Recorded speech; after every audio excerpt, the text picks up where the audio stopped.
tenho medo al avião. A la altura nunca tuve medo. Lo juro por mi padre que una vez me pichó, teniendo yo 11 o menos, en el ojo de un castaño de Pará, de esto con cerca de 500 años y 50 metros de altura.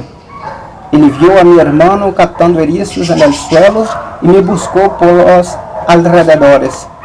Não podia encontrar-me hasta que mirou arriba. Casi me caigo com el golpe de sua mirada. Pero não dijo nada e se foi em sua bicicleta. Sabia que era arriesgado, pero eu temia que crescer como homem que era. E o que eu estava fazendo era necessário, porque aquela finca estava abandonada e aquello era uma astúcia que lhe permitia ter em manos os frutos antes de que se cayeran e outra gente lo juntara. Esto le interessava a mi padre porque o castanho de Pará é uma maravilha para dar um sabor especial à la tapioca, al casabe de chuca e al pé de moleque, que en el norte de Brasil se hace com a massa de la chuca e deve de ser, me imagino, tão bueno, aunque distinto, de la pura rocha mineira de la que habla Carlos Drummond de Andrade. Quando meu padre se foi, eu, que tampouco sabia como el gran poeta que minha vida era mais interessante que la de Robinson Crusoe, escutei um zumbido no cielo. Era uma colmena de randaíras passando. Não se las veía, só se escutava el zzz durante alguns segundos e tchau. Um dia me levam com vocês, randaíras queridas, para Buenos Aires. Maravilha, Maurício. Oi, gente. Começando por aqui mais um Literatura da Gente, o seu programa de literatura. Sempre aos domingos, a partir das 10, você vai lá, entra no nosso canal no YouTube, se inscreve, comentem, dê aquele like assim ou assim. São vocês que fazem a audiência do programa Literatura da Gente. E o Literatura da Gente, iniciando, a sua segunda temporada, em 2021. E hoje recebendo aqui um convidado, um escritor, tradutor, professor, Maurício Colares, que vai nos abrilhantar com um interessante bate-papo sobre literatura. Seja muito bem-vindo, Maurício, ao nosso programa Literatura da Gente. Muito obrigado, Márcia. É um prazer imenso, uma alegria, depois de tantos anos, que nós nos víamos. Eu fui amigo na universidade, do Márcio Santana, como disse o Marco Ney, a Márcio Antonelli revelou o Márcio Santana. Então, é um prazer, voltar, nos reencontrarmos depois de tanto tempo. Pois é. Eu vou começar lendo aqui, Maurício, a biografia para os senhores conhecerem um pouco da trajetória do escritor Maurício Colares, Uma biografia muito interessante, por sinal, muito lúdica, Então, Maurício Colares, tua mãe te levou na barriga para nascer em Manaus, em 25 de dezembro de 1975. Alguns dias depois, voltaste com teus pais a Bela Vista, uma colônia de agricultores no município de Manacapuru.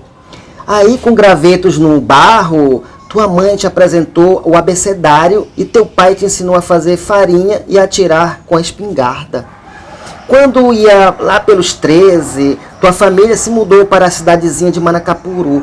Aí foste colezeiro, vassoureiro, servente de pedreiro, ajudante de marceneiro, pintor automotivo e muitas outras funções e disfunções comuns da multivida de um adolescente nas ruas. Quando terminaste o antigo 2º grau em magistério, foste a Manaus para exercê-lo e cursar a Faculdade de Letras na Universidade Federal do Amazonas.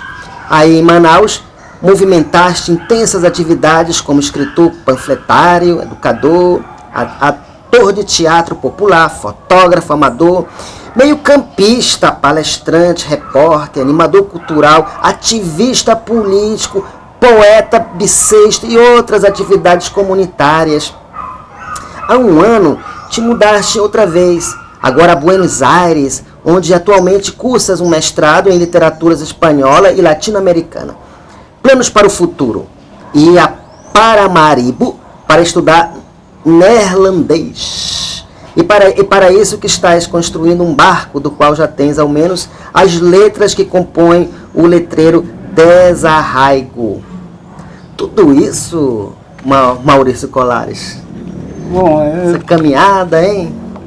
Caminhada faz parte, assim, acho que da minha vida, né, das artes que eu busco, né.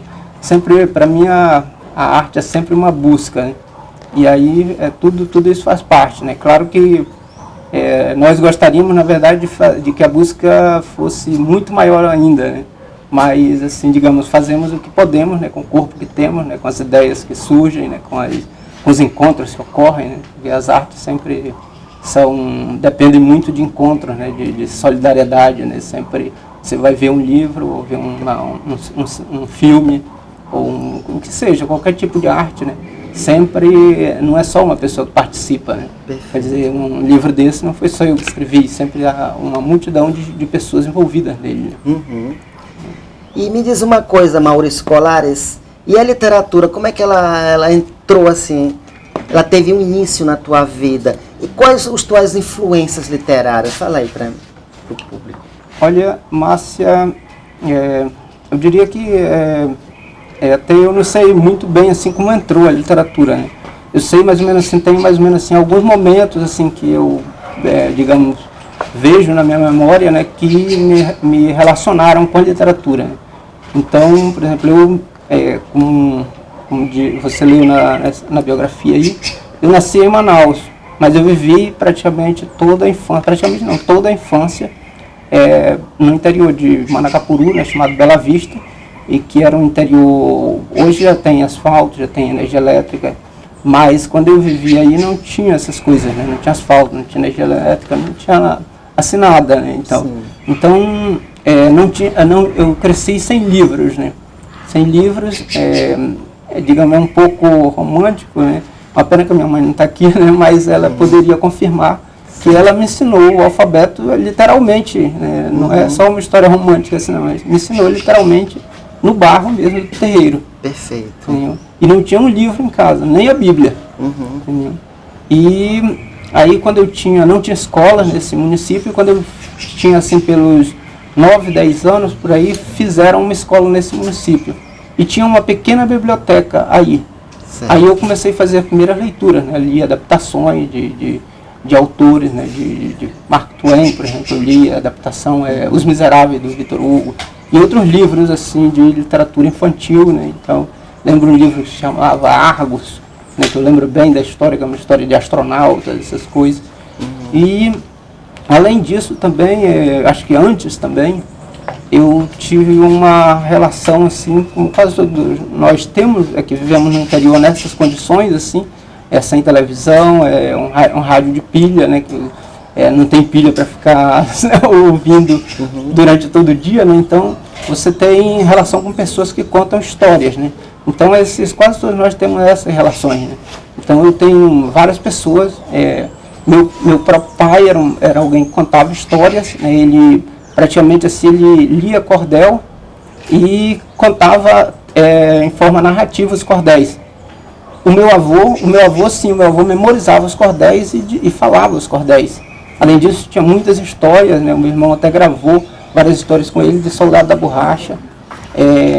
Outras pessoas, né? Por exemplo, tinha uma vizinha que contava histórias, até tem uma história que ela conta, que eu escrevo aqui nesse livro, né, que ela contava uma história que os americanos vinham dominar o Brasil, e olha a engenhosidade, né, os americanos vinham dominar o Brasil, e o marido dela, que já era morto, quando ela me contou essa história, ela havia morrido, fez uma bala de vidro, e antes da bomba atômica cair e destruir o Brasil, o marido dela balou com a bala de vidro, a bomba atômica explodiu no ar e por isso o Brasil não se acabou. Então aí ela me incentivou a construir também uma bala de vidro. Eu comecei a construir essa bala de vidro. E um dia eu vi um jato passando, desses que solta fumaça no céu. Eu estava em cima de uma engazeira, trepado em uma engazeira, eu devia ter uns 11 anos, assim. E acabou que eu fiquei tão assim, aterrorizado, porque para mim já aquela fumaça ali era a bomba atômica chegando, né? Que eu caí do galho da engazeira, né? Saí tambaleando, né? Me arrastando para casa, né? E não sabia o que fazer. Eu entrei em casa e fiquei desesperado, só esperando, né, chegar a bomba atômica e destruir tudo, porque eu não consegui chegar na minha bala de vidro para ir e balar, né, a bomba atômica que vinha. Então tem essa história assim. E além do mais, assim, não podia deixar de contar que tinha um tio chamado Nenê Munguba, até eu falo bastante nesse livro, num desses livros aqui sobre ele, que contava histórias assim à noite. E assim, contava histórias, assim, era muitas histórias, né?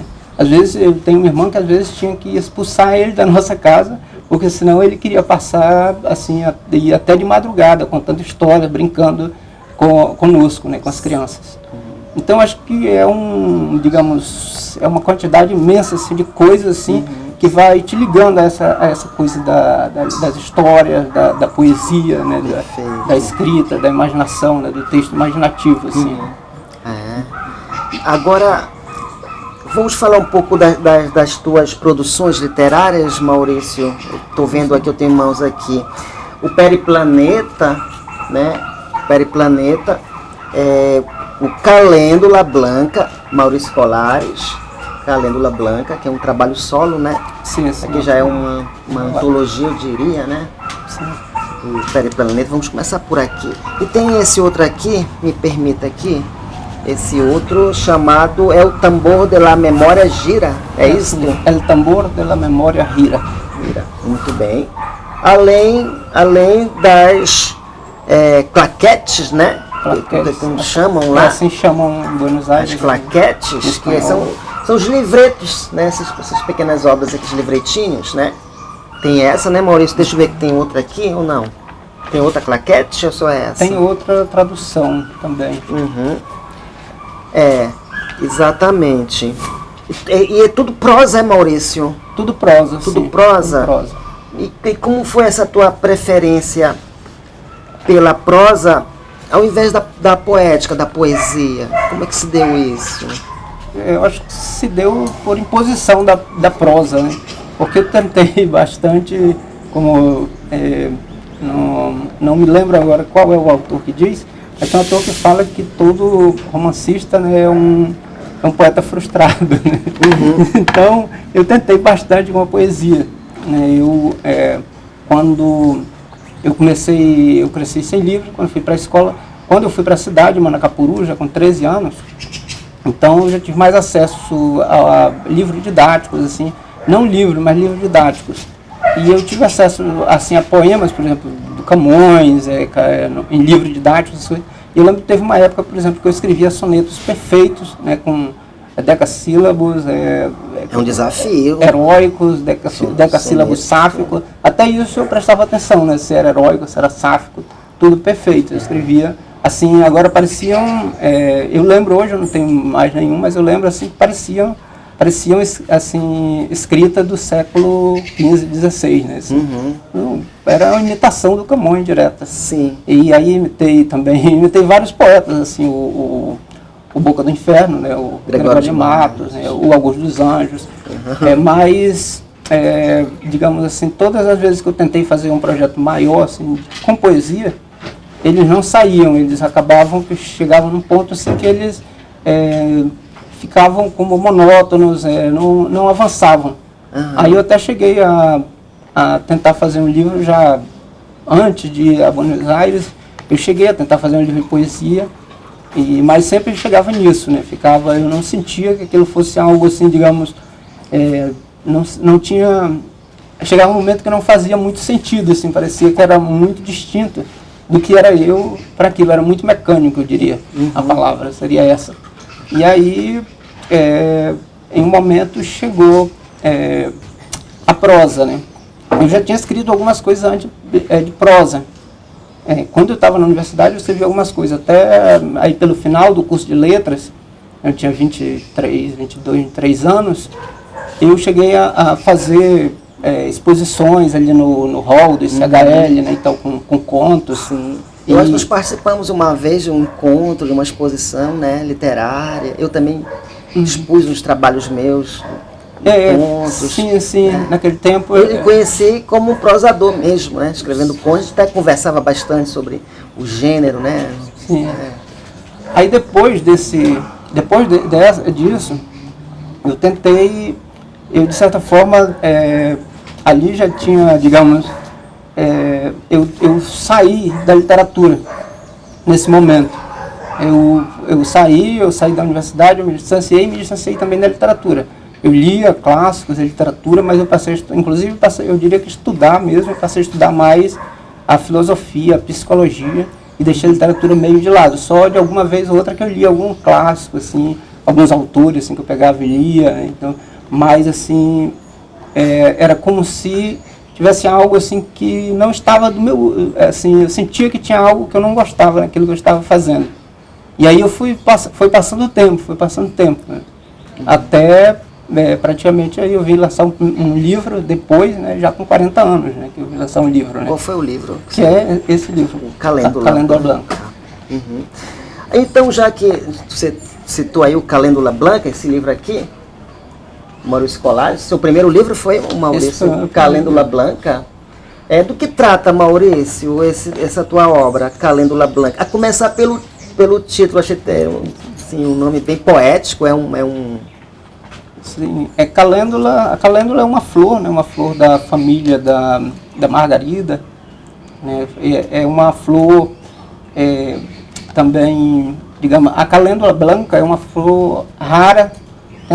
Já teve até uma discussão, já perguntaram de mim se realmente existia a calêndula branca, e eu nem sei realmente se existe a calêndula branca. Não sei se é como a história do tigre branco, né, indiano, né?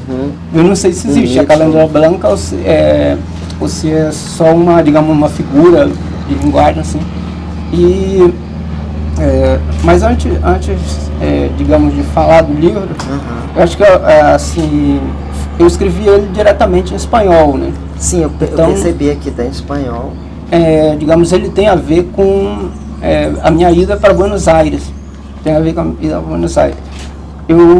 Antes de passar o livro, eu gostaria de... tem duas pessoas que eu teria que agradecer. Fica à vontade. Por escrever esse livro todo, né? Então, e esse, principalmente, foi o primeiro.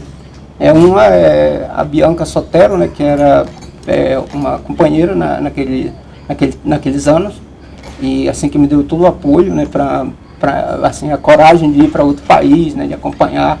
Porque, por exemplo, se fosse eu só, eu não teria essa coragem de ir para outro país. Eu nunca tinha saído do Brasil, não falava a língua. E com a Bianca não, ela tinha muita coragem, assim. E ela é poliglota, né? A Bianca fala vários idiomas. Então ela teve. E além disso, depois você sabe, quando chega num outro país assim, é difícil sobreviver. Então, e quando ela teve que voltar para o Brasil para terminar o mestrado dela, e depois ela conseguiu o trabalho, que foi o tempo que eu tinha vendido uma casa, mas o dinheiro se acaba muito rápido, né? Sim. E a Bianca, ela nem gosta muito que fale sobre isso, mas ela me ajudou bastante tempo, inclusive quando a nossa relação se desfez, assim, digamos assim, ela continuou me ajudando durante bastante tempo, até que eu consegui, digamos assim, me estabelecer na sociedade, e já passei a fazer parte daquela sociedade e consegui trabalho, essas coisas, né? Perfeitamente.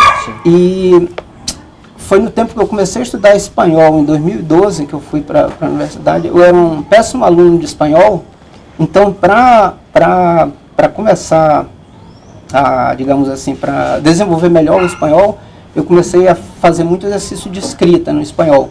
E aí eu comecei a lembrar, assim, que histórias, que coisas eu tenho, assim, que eu gostaria de escrever, e eu vou aproveitar, em vez de, por exemplo, de escrever por, digamos, qualquer história, assim, eu vou começar a desenvolver, treinar o espanhol escrevendo um livro, né? Escrevendo algo assim, um relato, algo que eu queira contar. Certo. E aí eu fui buscar alguns personagens, não são nem personagens, são pessoas reais, né? Que existiram ou existem ainda alguns, e comecei a fazer essa história sobre a Calêndula Blanca. São contos, Maurício? O que é uma novela?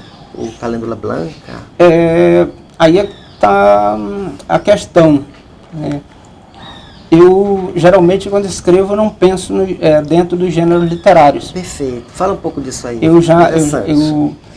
Eu uso a palavra relato, mas, na verdade, eu uso a palavra relato porque ela abrange uma quantidade imensa de coisas, então não é até difícil definir o que é um relato em si. Certo. Né? Mas assim, eu não penso nesses termos. Alguém já chegou comigo, já chegou comigo e disse, ou é poesia ou é conto, ou é romance, né? Então, ou seja, delimita nos gêneros literários. Eu não penso assim, né? Apesar que tem elementos assim, nesse livro tem elementos assim imaginativos, da imaginação, eu não escrevi no sentido assim, pensando como conto, ou pensando como novela, porque tem mais uma história, né? Ou é muito pequeno para ser um romance, e acabou que, na verdade, assim, para mim é difícil dizer assim, eu não penso dentro, assim, que gênero é, eu uso só a palavra relato, assim, mas mais porque é uma palavra abstrata, né? Aí, além disso, são histórias que têm a ver, realmente, são pessoas que existiram, são histórias que são autobiográficas, né?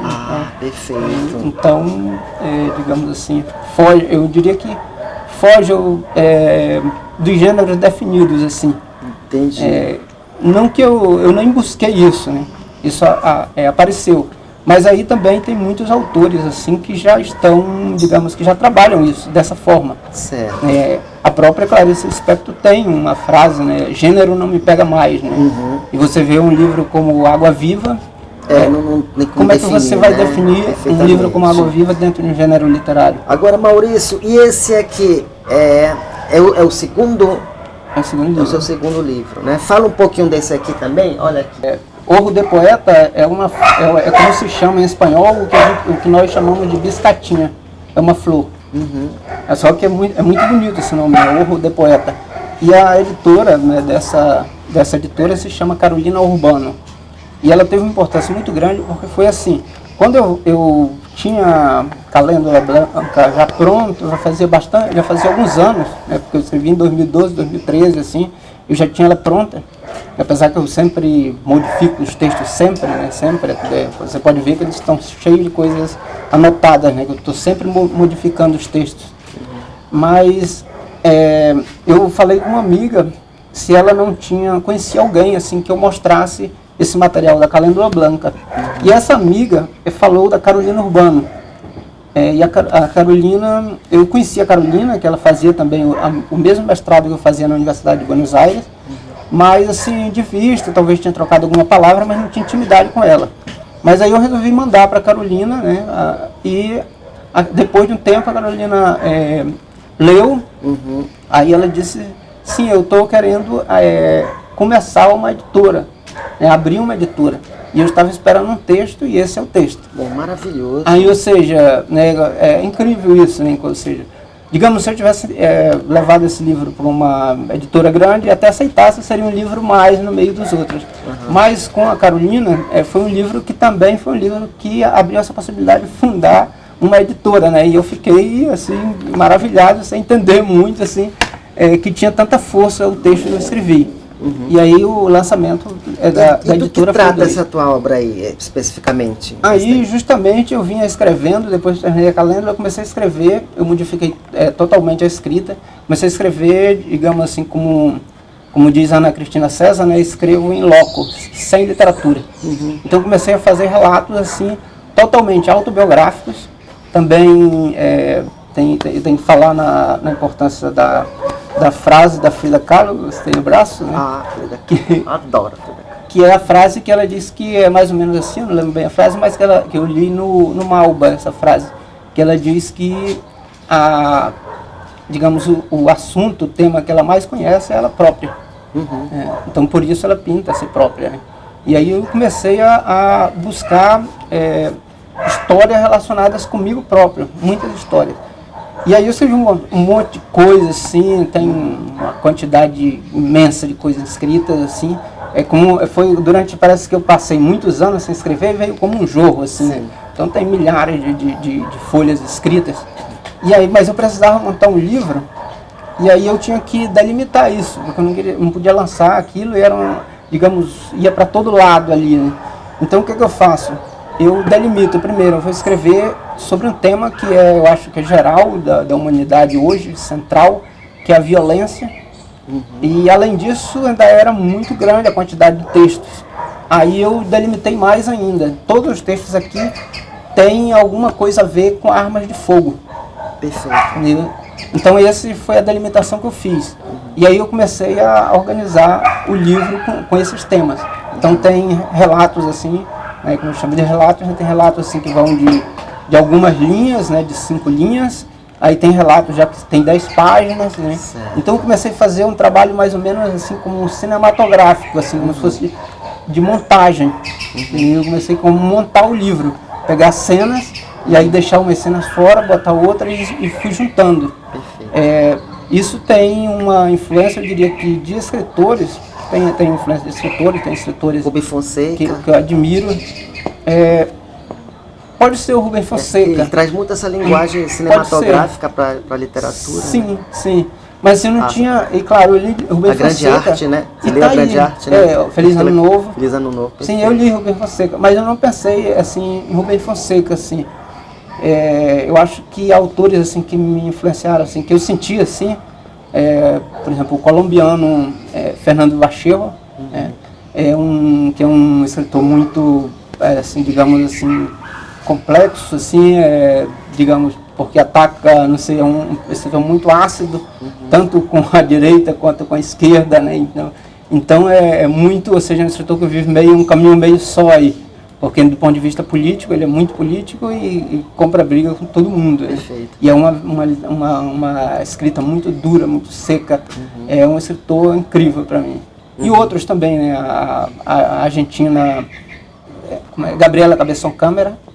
Eu não diria assim tanto que eu escrevo nem próximo como ele, eu até gostaria, principalmente a Gabriela Cabeção Câmara, para mim é uma escritora incrível, né? Eu gostaria de escrever algo parecido, mas eu acho que não é tanto isso, é a forma como, assim, eles, assim, digamos, me inspiram a querer escrever também, entendeu?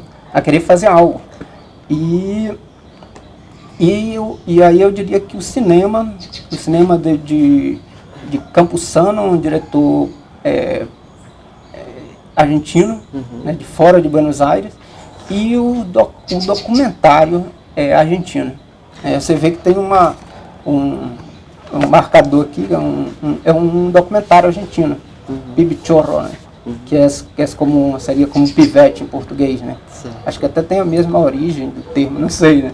Isso aqui é melhor googlear, porque eu estou falando assim. Agora, Maurício, como é que foi a recepção lá na Argentina dessas 2 obras que você publicou? São editoras, é uma editora independente, é uma editora assim, digamos que não tem um recurso grande para tirar grande tiragem de livros, né? Mas, por exemplo, o acabamento perfeito de grande editora, né? Lembra assim grandes editoras, né? Acabamento, né? A Carolina Urbano além de uma editora assim, é uma poeta excepcional, é uma poeta tem uma obra muito linda e além disso tem essa capacidade assim, tanto de juntar pessoas assim, e também como editora, né? Tem um olhar assim, uma sensibilidade para isso incrível e continua com o trabalho, né? A editora está cada vez mais linda, cada vez maior, né? Mas assim foram tiradas pequenas, por exemplo, essa aqui já é a 2ª edição da Calenda Branca, ou seja, saiu tudo, né? Tudo que saiu. Agora, Maurício, vamos falar um pouco dessa tua outra faceta, eu diria, como tradutor, essa tua experiência como tradutor. Como é que é isso? Fala, você além de escrever, você traduz também, você traduziu uma obra do Sousandrade, né? Sousandrade. Como é que é essa coisa de traduzir, hein? Era pelo livro, né? Esse livro do Sousandrade. O Sousandrade, ele, digamos assim, ele surgiu por acaso também, foi como é que eu diria assim, foi também essa coisa das relações literárias, das relações literárias. Eu tinha chegado em 2012 em Buenos Aires, sem falar uma palavra, digamos, do espanhol. Até o que eu achava que eu poderia falar, eu não falava, não sabia dizer nem bom dia em espanhol, né?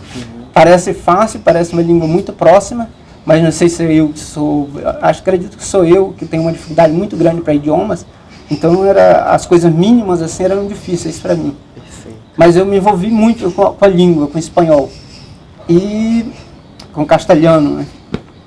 E uma vez, tomando uma cerveja com uma poeta peruana, chamada Maria Miranda, ela fala assim, do nada, fala assim, não quer isso em 2013, né? Eu estava aprendendo, engateando aí com o castelhano, e ela disse, você não quer traduzir O Inferno de Wall Street do Sousandres?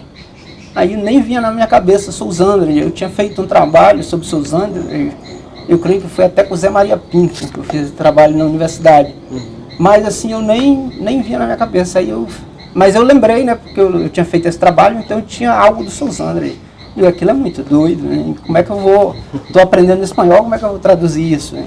Aí eu digo, vamos falar com uma colega nossa, com a Laura Posternak, porque a Laura é argentina, mas ela fala perfeitamente o português. Então eu digo, se a Laura topar, junto eu garanto encarar o projeto, né? Aí a gente fez. Agora o primeiro não foi esse. O primeiro foi uma versão que para Maria Miranda, que ela passou para o Jimmy Barrios, que é um poeta também peruano, e ele publicou em 2014, eu acho, início de 2014, ele publicou, era um livro pequeno, assim, só O Inferno de Wall Street e um pequeno prólogo, que era no nosso mesmo, da Laura e meu.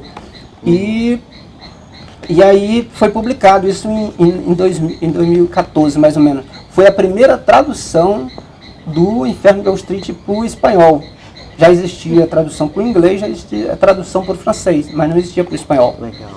Então, como eu digamos, depois disso, dessa publicação que teve no Peru, que é uma editora que se chama Grita, nós procuramos, uma pessoa dessa editora, da editora Corredor, que era Gonçalo Aguilar, que é um professor da Universidade de Buenos Aires, da Universidade de São Martín, eu acredito, e que trabalha com literatura brasileira. E ele trabalhava com Sousandres, né? E aí fizemos uma reunião com ele disse, não, mas eu quero uma tradução de Sousandres, mas eu não quero só o Inferno de Wall Street. Eu quero uma seleção dos outros livros de Sousandres, eu quero textos críticos, né, sobre o Sousandres, né? Então aí você vê que foi formada essa obra. Então nós fizemos todo esse trabalho de seleção e tradução, além do Inferno de Wall Street completo. Deu um trabalhão, hein, Maurício, né? Isso foi anos de trabalho, de trabalho. Nós trabalhávamos, às vezes, a semana toda, a Laura e eu, assim, quase todos os dias, né? Perfeito. Porque quem conhece Sousandres sabe que é complicadíssimo, é complicado até ler Sousandres no português. Então, imagina traduzir isso para o espanhol. Eu acho que deve ser, talvez comparado, com Guimarães Rosa, assim, que deve ser um pouco difícil também. Mas com certeza uma obra muito difícil de traduzir, principalmente o Inferno de Wall Street e outro inferno que se chama Tatuturema, que está no canto 2 do Gueza. Perfeito. Mas assim... sim, pode falar. Tá, eu queria te agradecer, o Maurício, aqui no programa, né, Maurício que fez a tradução de 2 obras minhas, não foi, Maurício? Eu me sinto muito grata por essa belíssima tradução, foi do Desentupidor de Fossas e o Fungo, né? O Maurício fez a tradução para o espanhol, agradeço muito, queria te agradecer aqui ao vivo. Tá bom? Não, eu que agradeço, assim, por você ter confiado, né, e assim, escrever obras assim tão lindas, né, que eu fiquei tão assim, apaixonado pelas obras que você escreve, né, para mim foi maravilhoso reencontrar você, não só você, né, encontrar o Marcos Ney, né, então ver essas pessoas todas que participassem no seu programa, no programa de literatura da gente, né, e é maravilhoso. Então... Agora eu queria que tu falasse dessa obra aqui pequena também, que é uma obra traduzida também, né? Pois tradução, pra gente... Sim, porque, por exemplo, essas obras assim, menores, assim, essa aqui eu só tenho essa aqui, mas tem outras, né, obras. São traduções de autores, né, de língua portuguesa para o espanhol, assim, são em formatos pequenos, principalmente para vender em feiras independentes. Então a gente fez essa tradução aqui. Ah, belíssimo. E sim, então Maurício, uma curiosidade minha, né? Sim. Assim, você que morou muito tempo lá, né? Fez seus estudos lá, né? Em Buenos Aires. A efervescência é muito grande, a efervescência literária, né? Me responda uma coisa, o argentino, ele, de fato, como dizem, lê mais do que o brasileiro? Olha, eu acredito que sim. Acredito que sim. Eu acho que tem uma cultura de leitura maior, me parece. Uhum. E não só é uma percepção assim, de quem morou lá, né? Se você pega estudos assim, de bibliotecas na Argentina, você vai ver que sempre, desde o início do século XX, por mais que a Argentina seja um país assim, bem menor do que o Brasil em população, acho que é 5 vezes menor em população, mas a quantidade de livrarias, a quantidade de bibliotecas é muito maior do que é no Brasil. Uhum. Só por aí você já tira que é um povo que lê, assim, de forma geral, lê mais do que o brasileiro. Muito bem. Além disso, você falou dessa efervescência cultural, é um país que tem, principalmente Buenos Aires, que foi onde eu vivi esses anos todos diretamente, saí assim poucos dias de Buenos Aires. Então é uma cidade assim que tem um teatro praticamente em cada rua daquela ali em Buenos Aires tem um teatro. Então tem cinemas, o cinema argentino é muito forte. Uhum. Então todas as províncias são os estados, né, tem os cinemas que só passam filmes argentinos. Perfeito. E de todo tipo de filme você vai ver ali, documentário, ficção, comédia, desde o comercial até o digamos assim, o mais underground, tem de tudo.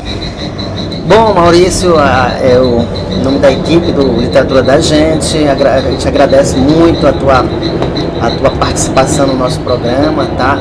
Suas considerações finais.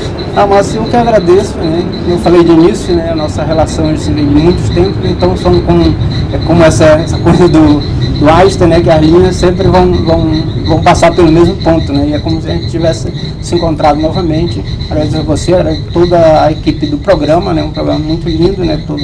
Todos já falaram isso, mas é bom repetir sempre, né? E, bom, você vê que a literatura é sempre um encontro, né? De pessoas. Eu falei algumas aqui e tem uma multidão aí comigo, que são meus amigos, e você e as pessoas que estão na sua equipe, eu considero também como amigos literários e amigos de vida.